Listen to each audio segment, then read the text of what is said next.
محاصل لك الربا حلقيا لغو دوليا محا عدوانية دادون اينو سميسانينا محا دانيني اوغو جرا wax badan baa la isweydiiyay caalamka isweydiiya laakiin se waxa weeye sidii wasiirka laftiisu civil aviationka maaha arin airport maaha waa arin qarankanu xisbiyada ayaa looga baahan yahay ka qayb galaan golayaasha la doonayay ka qayb galaan qaranka oo dhan baa isaga imanaya arrinta maxaa dirin ugu jirtaa la leeyahay dal aan kuba aqoonsanayn oo aan wax allaaliyo wuxuu ku taraajiray war muxuu imaaraadku ina taraa beriga hore khayriyaad baa ayaa laga leeyahay keeni jiray waxoogaa baan arki jiray waxoogaagina imika lagama hayo waynoo saadinaya xisbigan kulmiye fakriga iyo gaajada waynoo saadinayeen waayo markay qabsadeenba waxaa laynagu bilaabay sadaqa laynagu bilaabay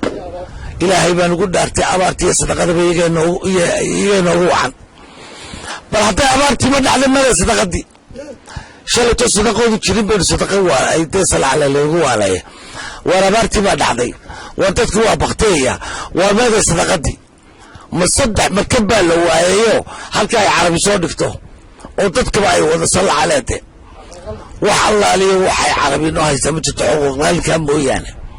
xaqalqalinkuna afar qof buu jeebkooda gelaya qarankanu xuquuqalqalin xaqalqalin والله بالله يتلاهي بين كجرين سلقات جيجي سانا وحبك مجريان تلونا مالي اللي بيوين لها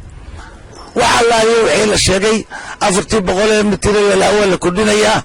وحالا ليه وحبك مجران تيورا وحكسوا نقدين وحالا ليه حال حاراني ندير حلالا مدشو حتى مركو ربو حاقو أيين وحكر سعودية صلى عليه وحبي يديك ليه كون غلمايان أنا waxaan leeyahay 3 bilood baa xukuumadda ku hadhay xaq uma lihid inaad heshiis ma gashid xukuumad 3 bilood oo hadhay oo muddadeedii dhamaatay oo salaale oo doorashadii marka xilliga lagu jiro inay wax saxeexdaba xaq uma le baan anigu qabaa waxaan leeyahay ka noqoto waxa soo wax loo jeedo maaha laba shay baa maanta la gudboon ummadeena abaarto haysto sideen uga qaadi lahayn iyo doorashada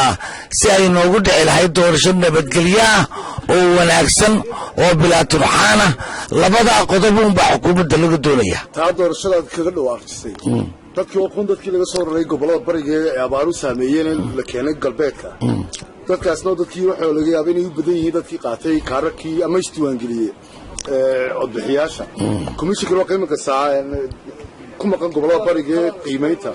taarto waxa weeye arrinka komishiga markuu ka soo noqdo bari gobolada bari waxa la isugu yeeray all dacida la leeyahay maxay hayday Xuseen Sayoodan xisbiyada qaranka xukuumadda waxa soo dhamayso imanaya tala laga yeelanaya ilaahay waxa ka rajeenaya taladii ugu habooneed ugu wanaagsaneed inay ka soo baxdo taas meel loo malay kare miyaa loo socdaali kare in dib u dhici karto markaa doorashada horta iyaga khusaysan taas go'aanka ka soo baxay mataqaanaa stakeholders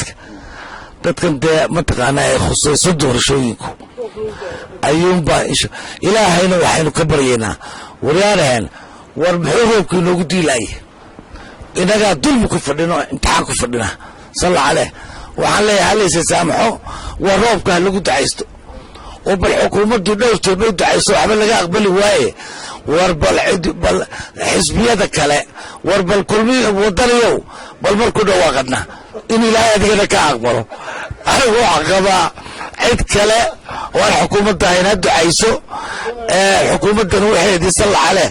marfuuc alqaran bay noqotay waxba lagama aqbalaya ayaa lagu qabaa waxaan leeyahay culimmadii dhabta ahayd hayna duceeyaan